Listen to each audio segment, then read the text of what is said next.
Welcome to Good Life. I'm Dean Wilson. So glad you're with us. We're brought to you by Bunnan Chevrolet. We've got great friends at Bunnan Chevrolet, Leo Bunnan and Brian and the whole crew. Bunnan Chevrolet are dear friends of ours, and we're just glad that you're here. And wherever you're joining us around the world, if you're joining us on television here in Santa Barbara, California, where we're sitting, we welcome you. And so many of you are joining us at goodlifetelevision.org, at the new YouTube channel, which is fantastic. At both goodlifetelevision.org and the YouTube channel, you can see not only all the long form interviews, but we also break them up into what we call power clips. So you can always find some of those great moments, and then you know about all the social media platforms, I think.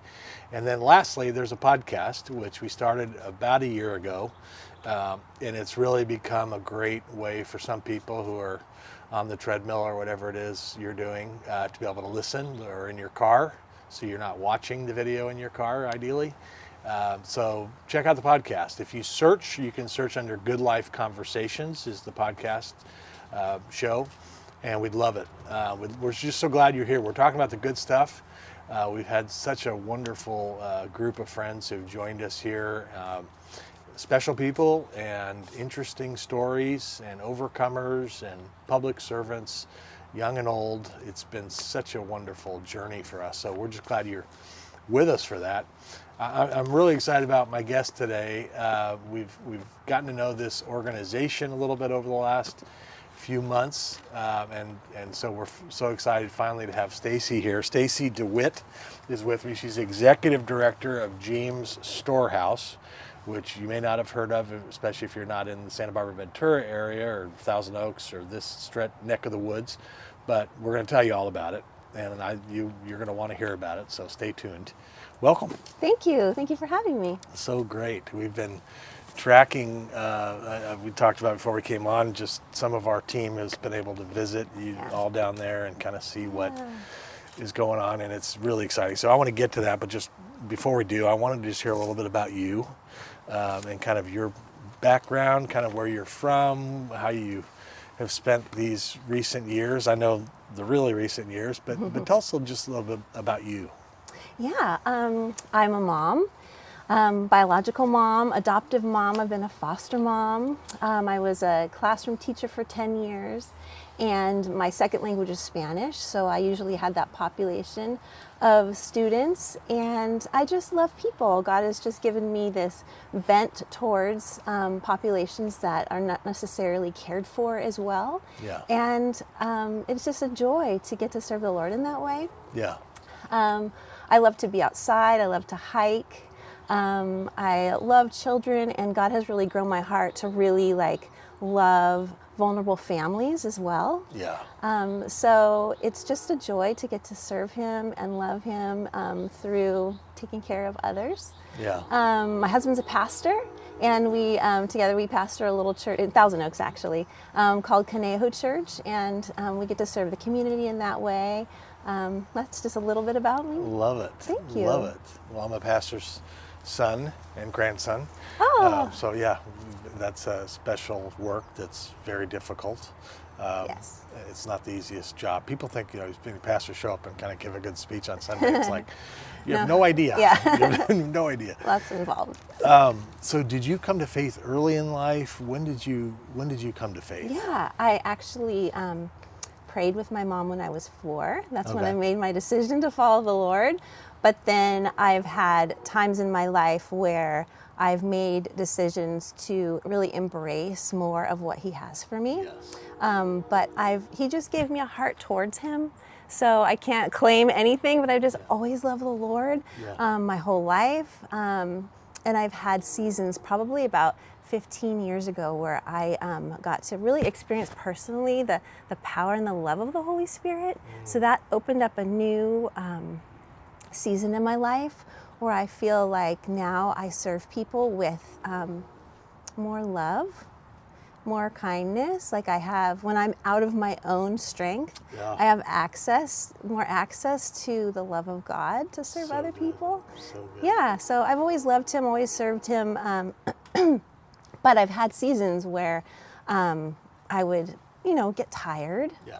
And I wouldn't feel as close to the Lord, but He'd always bring me back to Him and Yeah. So good. Wow. We have kind of similar stories. I was 7 years old on the bunk beds I in love terms of, inviting Jesus into my heart, probably not understanding the half of 1% of what that Yes. was actually going to be. Yes. And then I just, had my own journey. But it's amazing how there are points, it seems like, in our journey where something goes deeper. Yes. We're taken to a new place, Yes. I guess. And I think this is way off topic, but I mean, sometimes I think suffering or difficulty Yes. can be the catalyst Yes. to take us from here to like. Yes. Do you resonate with that at all? It definitely does. Definitely does. I feel like hardships and difficulties in my life have allowed me to access the jewels, the treasures that the Bible talks about are available to us, the Yes. peace that surpasses understanding. You don't get to experience that unless you need peace that That's surpasses right. understanding. That's right. The joy that was set before Jesus on the cross when he had to endure that, Yes. like the joy that's set before me when something really is hard is happening in my life, like I can access his joy. Yeah. So it is through difficulties, So it is good. through hardships that we experience more of who he is. Yeah. And then we're able to pass that on. So nothing's wasted. I feel like That's so the great. Lord recycles everything so that when we're open and learning, we can pass that on to somebody else. Yeah. And sometimes that is not understood. This has been like a challenge for me. Like sometimes I'll talk about an experience I had 12, 13 years ago where I really encountered the mercy of God, right? Yeah. And I've had like Christian friends tell me, well, weren't you a Christian? I'm like, yeah, I was. And then I specialized in making bad decisions for a period of time. Like I was like good at it, like, really good at making bad decisions. But it can be it's almost like a religious conversation and not like Yes. a spiritual one. Like, yes, like you. I mean, I would say the same thing. I've liked God. I've loved God. Like, I can't remember a time in my life when I haven't loved God. Like that's always been true. And I went from here to like that night in the cabin that I had 12 years ago took me to a place that I never would have gone. Yes. You know what I mean? 100% follow you. Yes. Okay, good. Yes. I'm not just talking to myself. No. I'm glad I can tell you understand, so that's why I'm sharing it. Yes, But it's those hardships. Sometimes it's that waiting on the Lord, where He loves to show up in power. He loves to show up in grace, in mercy. Yeah. But unless we are willing Yes. to take those journeys with Him, Yeah. if we say yes and go all the way, He's so faithful. Yeah, that's so good, and that's such a hopeful thing, isn't it? Yes. Hope is really a driving force Yeah. for us forward, Yes. the future. Yes, You know? that is my anchor verse at James Storehouse, believe it or not. We had an artist draw it out, and it says, hope is an anchor for the soul, firm and secure. And that's what I base my whole life on. But the part of that verse that I love, and a lot of people forget the second part of that, is hope is an anchor for the soul, firm and secure, and it's tied to the throne room of God. So it's not you're just loosely anchored to Him. You're tied to Jesus. And there is no better safety. There is no better security. Oh. It's just this assured hope, not the worldly hope, but the assured hope that Jesus is all He says He is. That is so good. And what a message for the people you're serving. Hope. Yeah. One of the things I've found working with, marginalized or people in tough spots or whatever you want to call these friends, hope is missing. Yes. Yes. Isn't that a common denominator? Yes, absolutely. What's interesting is I kind of wanted to know the science behind that. I'm like a nerd in that way. So we actually did a study of all the clients that came into James Storehouse for a year, all of our shoppers. We had about 16,000 appointments, and we gave them a survey. So how did they feel when they came in? What was their experience like? How are they leaving? What is their hope like? Do they have hope? And 98% of people felt an increase in hope that they could do the hard thing that they're called to, either taking a child in need, or if they're a transitional youth, they have hope for the future. They're leaving with hope. Isn't that amazing? Yes, and it's because we meet their physical immediate needs, Yeah. and then we provide restorative relationship through classes and ongoing programs. So it's that hope is a gift. It really is an anchor. So powerful. Mm-hmm. And Yes. in thinking about hope, like one time somebody asked me, like, what do you mean by hope? Like, one of the things that crystallizes for me, so real quick story. So in Dallas, I had a Christmas party that I started in our home. And then we would invite friends from these apartment complexes where we were working, right? Who had never been anything like this. But it wasn't about the party. Yes. I discovered this. Yes. It was about the buildup. Yeah. Oh, okay. So we started inviting people 3 months ahead of time. The longer ahead of time we invite them, the better, because it changes those months, because they're looking forward to That's something. so amazing. Yes. And I was like, I never thought of this. Like, yes. we get invited to something, it was like, okay, yeah, that sounds good, but we don't it's not like, oh my gosh, this is so exciting. But for these friends, it was like they were talking about it with me every week or every time I saw them. Oh, Mr. Dean, I can't wait for that. And I was realizing we're not just changing them that night, which is great. It's actually more important what's happening these 3 Yes. months, because they're something to look forward to. Yes. But anyway, hope. It is that hope. It is. So good. And we experience the same thing with our youth, where we can say, like, what are your goals and dreams? And like, let's set that out ahead of us. And like, what do we need to do to get there? It is that hope that's so motivating and so Yes. healing. And there's so much healing in celebration. Yes. I feel like the Yes. fact that your friends got to come to that party and there's that celebration and that excitement.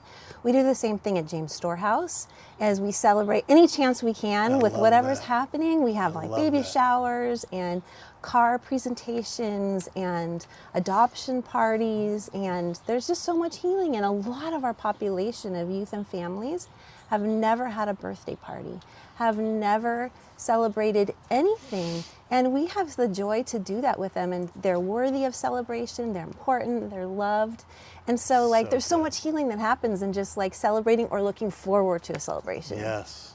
The stuff that we would take for granted. Yes. Yeah, I love celebrating, and I'm Irish, kind of, so which was part So of am my I. problem. But anyway, but like celebrating because it's Wednesday. Like, I feel like, I don't know, what since when do we have to have a reason? Yeah, Right? right? I mean, we're alive. right. God is good. Okay, should I get to my questions? Sure, let's do it. It's nice to talk to you. Yeah. So talk about this experience in 2013 you had with this 3-year-old child. I was reading about that, and I thought, speaking of moments, that was a moment in time for you. Yes, Talk definitely. about that. So it was a normal weekday, and I happened to be at home that day, and I got a call from a police officer.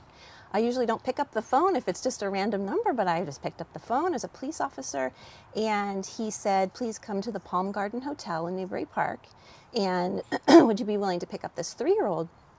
So I said, of course. I dropped everything, drove over there. I had a car seat already because my daughter at the time was in a car seat, and drove under the carport, and the police officer was just standing there with her, and she had on a wet diaper and had an empty sippy cup and a cute little ponytail on top of her head, but that was it. She had no belongings, no clothing, nothing at all. And so I wrapped her up in a blanket and put her in the car seat and brought her home, and began to play with her and have her acclimated to our home. But then I needed to make a plan because I didn't have any diapers, and so, or clothes or anything. So I called my sister-in-law and I called our neighbors, ran to Target to pick up everything we needed. And it was in that process of receiving a child in crisis with no belongings that we learned about the child welfare system, and that there are many, many families who would say yes to a child in crisis or a family in crisis if they had a little help. And so my husband and I just began to pray and ask the Lord, what can we do about this? What do you want to do about this? What do you want us to do about this? And so I'm a doer. So I'm calling every foster care agency, every volunteer opportunity to say, like, I'm going to do this. I heard my shepherd's voice and he said, let's do this foster care thing. And no one called me back. No one emailed me back. But it's now that I look back and I see that he was calling us to do something new that had never been done in our community before. But at the time I was like, where are you, God? Yeah. I know what you asked me to do. Like, we could do something about this. And so what we decided, it wasn't smart, it wasn't wise to just push and make something happen. We wanted to wait on the Lord.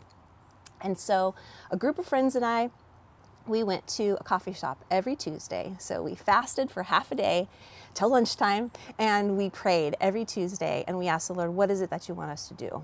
We know that here's this crisis. And what could we do? And we know it breaks your heart. You're the father to the fatherless. What can we do about it? And wouldn't you know, after receiving this little girl and finding out about the child welfare system and that other families would say yes, we had the idea in prayer over like a 9-month period. Why don't we have a warehouse? What if we had a warehouse? And there are so many nice things in the community that people have. What if we had a way for them to donate those items, because kids grow so fast, the tags are still on the clothes, they outgrow their baby gear. What if we had a warehouse where they donated the items, and then the families in crisis or the families taking in kids in crisis could receive the items? Because we found out that in the child welfare system there's a gap. So what happens is, if a child is removed because of abuse or neglect, you would think they'd automatically go to a safe place, but they have to stay with their social worker. And if there isn't a home available, they either have to go to a shelter, or they have to stay with the social worker and either sleep in a hotel or sleep in their office, and increases the trauma, the PTSD that the child or children are experiencing. So we thought we could expedite their safe placement into a safe and loving home if we get those items into the homes of the people. So we thought, okay, so in our warehouse, what if we have donated beds and car seats and cribs so that the children don't have to suffer? They can go right away to a safe and loving home. Either it's a relative, a neighbor, a foster home. And so that's exactly what we're doing. We brought that idea to our little church of 80 people, and we said, God is calling us to open up a warehouse. Like, I've never heard of this before, but this is what the Lord is saying. And so everybody was on board. And so our 80 people in our little church that we love so much, we were able to raise $100,000 in 9 months. Oh my gosh. Through all kinds of incredible ways. Like, one example of a great story is there was a teen his name is Joseph, and he was a manager at one of the fast food restaurants nearby. And he saved his tips, his cash tips, for all those 9 months. And then he brought the stack of cash tips to the altar one Sunday when we were taking in the tithes. And it's those stories of faith that, like, the youth were into this, the adults, the little kids, everybody saved what they could and sacrificed in order to open up this warehouse so we can care for vulnerable children. And it was such a boost in faith to see the miracles happen, all kinds of crazy, weird things, rebates coming in, it was just like so the Lord's hand. And so then after that 9-month period, we were able to open up our first brick and mortar James Storehouse. And we started from there. And we've been, last year alone in 22, we had over 16,000 appointments, plus an additional 5,500 people that we helped through our food pantry, remote food pantry. So it's been just like a thrill. Unbelievable. That's 9 years ago. Yes, about 10 years ago. Yes, 10 years ago. So how do people find you? Or like, Yeah, good question. So we have been doing this work for a while now. So we have connections and a memorandum of understanding with Ventura County, Los Angeles County as well. So the social workers send in a referral. Okay. So they are boots on the ground. They're with the youth, the families, the children in crisis, our most vulnerable populations in our communities. They send in a referral for what's needed. So they can come in, they can shop for what they need, or the social workers can pick it up. And then as time has gone on, we realize that emergency needs are necessary. They have to be met. But like Maslow's hierarchy of needs, they have to be full. They can't be hungry, they can't be cold, so we'll meet those emergency needs, and then we invite them into healing relationships through our classes, through our mentorship program, through our housing program, through our transitional youth life skills classes. So we have a variety of options so that we aren't just meeting emergency needs, we're part of the healing process. Right. And you're going kind of the distance in that sense. Yeah, that's kind of always a debate in the whole relief world of, you're doing relief, but are they getting, the gospel, or are they getting relationship? Which it sounds to me like you guys have thought that through. So our North Star is breaking the generational cycle of abuse, neglect, and poverty. And we do that through providing the resources, free resources, and through restorative relationships. So it's so neat to get to see the full story. Someone comes 360, starts in our program and comes all the way through. And what does that breaking the cycle look like? It looks like sometimes they, depending on the situation, sometimes they're volunteering with us and helping other people who have been in their position, and they're encouraging them and giving them that hope that they need to press on, press forward. Sometimes it looks like someone's not homeless anymore. Youth is in college. A youth just left for the Air Force, so he has a career ahead of them. Sometimes it looks like a family that was broken apart is now strengthened and whole. Sometimes it looks like addiction has been healed. So we break those cycles. That also means that, like, I feel like my husband and I and our family are like the tip of the spear in terms of warfare, because the enemy does not want those cycles broken. He wants to claim those people for his own and continue that dysfunction through all the generations. But we know that through the blood of Jesus, we can break that, and we can help them, and we can give them a hope and a future. So wonderful. And so, I mean, you guys, he's a pastor. I mean, you guys probably take a lot of incoming from, if you will, like attacks. Yes, we do, definitely. It's very hard. So that, and then the typical, one of the things that's very typical in the social work, whatever thing, is people that they burn out. Yes. Because their cups are low, if you will. How do you and your husband work together, or how do you operate together, taking incoming and also not getting depleted in a way that's, you guys are good, so you have overflow. The cup can't overflow if it's not full. So how does that, what does that look like for you guys? We are still working on that, honestly. So are we. We're still working on that. You know what? We try our very best to, my husband and I, to like tag team when we can. Like if I'm man down and I need to rest, he's on duty, and we do vice versa. We are learning. It's really weird. It's so much easier sometimes to like help people than to receive help. Totally. I don't know why that is, but we're learning to receive help. Like sometimes our church they'll have a little meal train going, and they'll bring us, food as an encouragement, so we don't have to worry about dinner. And taking time, my husband and I try to take a week a year where it's just the two of us. We go somewhere and just try to like reset, refocus, and that helps a lot. But it's really hard. So hard. And pastors especially, I mean, they don't even get the Sabbath. Yeah, I know. We were just talking about that on the way here. It's just like not right. Something's wrong. I guess you move it to another day. And my dad's sitting back here, by the way, who was a pastor for 45 years or something.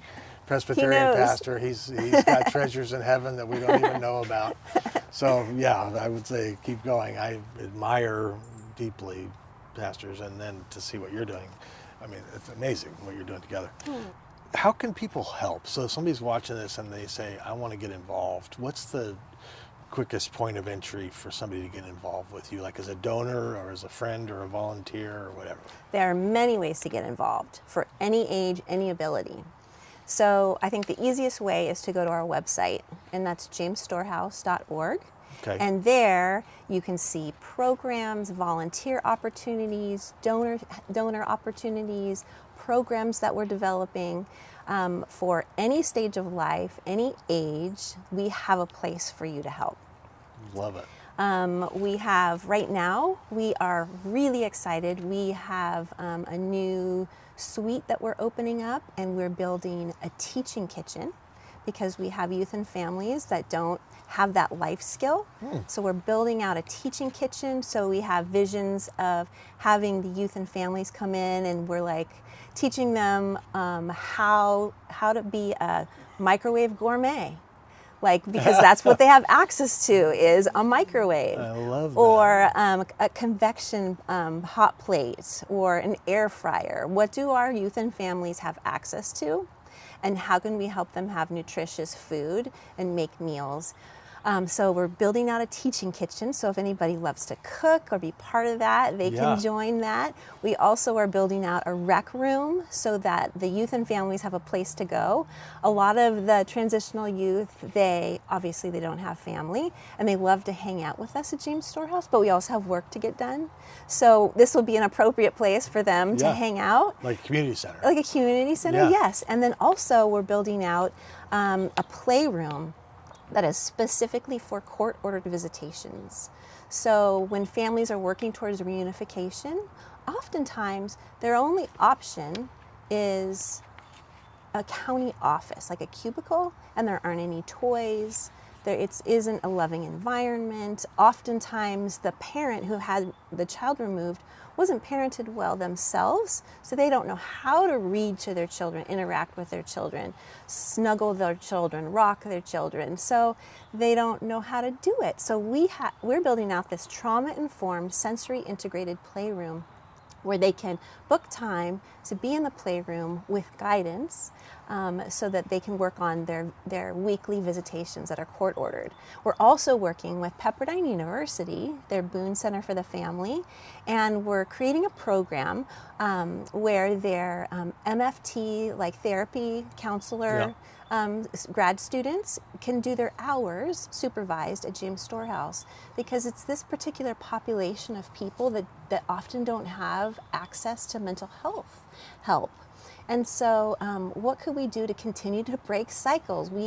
There's the barrier of no mental health help, so we can have the students that are supervised come in and help those families, strengthen those families, and learn to be good parents. Counseling. Yes. Yes, so that's one way they can get involved in our new programs. We have volunteer opportunities Tuesdays, Wednesdays, and Fridays, all kinds. They can help the kids shop, they can help the parents shop, sort donations. We're just like a family. We have like donuts and chocolate and sparkly water, and we just get it done.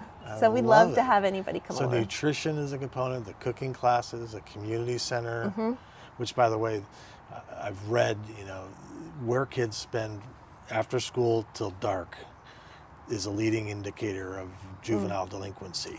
Like that window. Yes. And we don't think about that sometimes. So community center, I think, is such a great concept just because it gives them a place to go that's safe and healthy. And counseling, that's amazing. You can actually have an on-site Pepperdine student who's there to do some... Yes, to work one-on-one or in group settings. We're really excited about it. And the Boone Center for the Family also has an understanding that healing, deep healing, has a spiritual context as well. So really, really deep healing can happen. So we're so excited to have those students that understand both the spiritual and the psychological components. Counseling is... back in the day, we used to worry about people that were in counseling.